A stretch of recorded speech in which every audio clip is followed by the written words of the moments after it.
Okay. ఈరోజు నేను ఒక ఇంటర్వ్యూకి వెళ్ళాను. ఆ ఇంటర్వ్యూలో వచ్చేసరికి ఇంకొక క్వెషన్ అనేది అడిగాడనమాట. ఓకే. ఆ క్వెషన్ ఏంటి అంటే, ఒక టేబుల్ ఉంటుంది. ఓకే. ఒక టేబుల్ ఉంటుంది. ఆ టేబుల్‌లో 2 కాలమ్స్ ఉంటాయి. 2 columns will be there in the table. Column 1 is nothing but customer ID. Column 2 is rating. Okay. So table name is ratings. Okay. Table name ratings. అయితే ఇక్కడ వచ్చేసరికి ఏంటంటే కస్టమర్ నేమ్ ఒకడు ఏ అన్నవాడు 1 రేటింగ్ ఇచ్చాడు. బి వచ్చేసరికి 2 rating ఇచ్చాడు. మళ్ళీ ఏ వచ్చేసరికి 5 రేటింగ్ ఇచ్చాడు. బి వచ్చేసరికి 3 రేటింగ్ ఇచ్చాడు.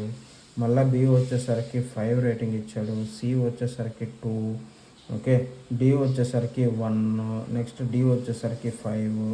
ఓకే. నెక్స్ట్ ఈ వచ్చేసరికి 4. ఇట్లాగ నాకు రేటింగ్స్ అనేది డిస్ప్లే అయ్యి ఉన్నాయి.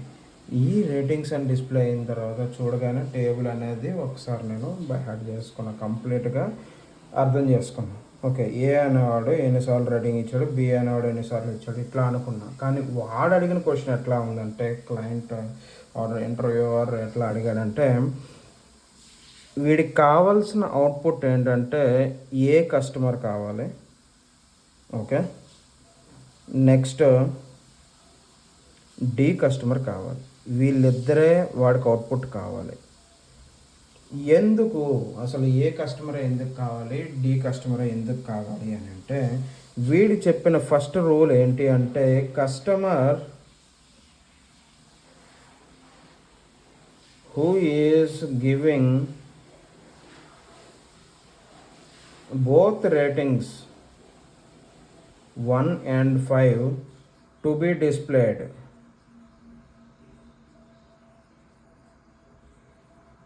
ఇది రూల్ ఇచ్చాడనమాట. అంటే 1, 5 ఇచ్చిన రెండు కలిపి ఇచ్చినటువంటి కస్టమర్ని మాత్రం మనం డిస్ప్లే చేయాలి అని పెట్టాడు.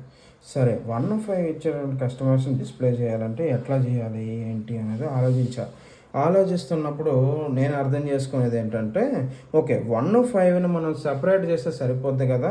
So rating count is equal to 6 వచ్చింది అనుకోండి. ఫర్ ఎగ్జాంపుల్, గ్రూప్ బైలో ఏ రాసేసి తర్వాత ఏమో దాని వాల్యూ 6 వచ్చింది అనుకోండి. ఇది 1 + 5 ఇట్ ఈస్ 6. సో ఏ అనేది డిస్ప్లే అవుతుందని రాయొచ్చు. కానీ కొన్ని దగ్గరలో వచ్చేసరికి 2 + 4 కూడా 6 అవుతుందండి. సో వాడికి కావాల్సింది ఆ రేటింగ్ కాదు. సో 1, 5 ఈ రెండిట్ల మధ్యలో ఉండేటటువంటి వాల్యూస్ని మాత్రం కన్సిడర్ చేయక్కర్లేదు. ఓన్లీ 1, 5 వాల్యూస్ ఉన్నటువంటి రేటింగ్ మాత్రం కన్సిడర్ చేయాలి. సో ఇట్లా మనం కన్సిడర్ చేయాలి అంటే అప్పుడు నేనేం చేశాను అంటే 1, 5తో ఇచ్చినటువంటి రేటింగ్స్ సైడ్ చేద్దాం అనుకున్నా. అంటే దానికోసం నేను యూజ్ చేసేది కేస్ స్టేట్మెంట్ అండి. Case when rating in 1, 5 then it is 1. Okay, else it is 0. Okay. So ఇప్పుడేమవుతుందంటే అవుట్పుట్ వచ్చేసరికి A1, B0, A1, B3, B1. Okay. Next C0, D1, D1, E0 ఇట్లా వస్తుంది.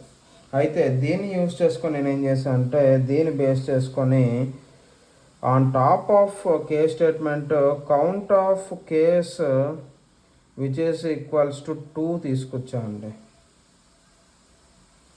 అప్పుడు ఏమవుతుందంటే నాకు ఈ రెండిటి యొక్క count based on customer ID తీసుకొని వచ్చాను కాబట్టి ఈ రెండిటి కౌంట్ 2 వస్తుంది. నెక్స్ట్ డీకి ఉన్న కౌంట్ 2 వచ్చింది. మిగతా అన్నిటికీ కూడా 1లే వస్తాయి. 1 కానీ 0 కానీ వస్తుంది. సో దీనికి వచ్చేసరికి కంప్లీట్ కోడ్ ఎట్లా రాశాను అంటే, the complete code for this particular issue is select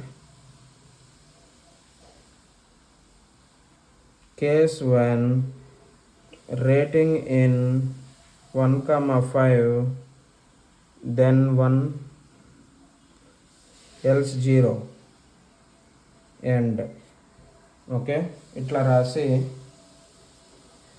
దీంతో పాటు నేను ఇంకొక వాల్యూని కూడా తీసుకొస్తున్నా, that is customer ID from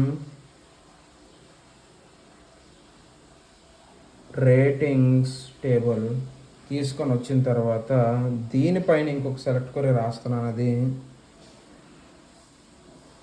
select cust ID comma దీన్ని రేట్ అని పెడుతున్నా, రేట్ దీనికి కౌంట్ పెడుతున్నా, కౌంట్ ఆఫ్ రేట్ ఫ్రమ్ ఈ టేబుల్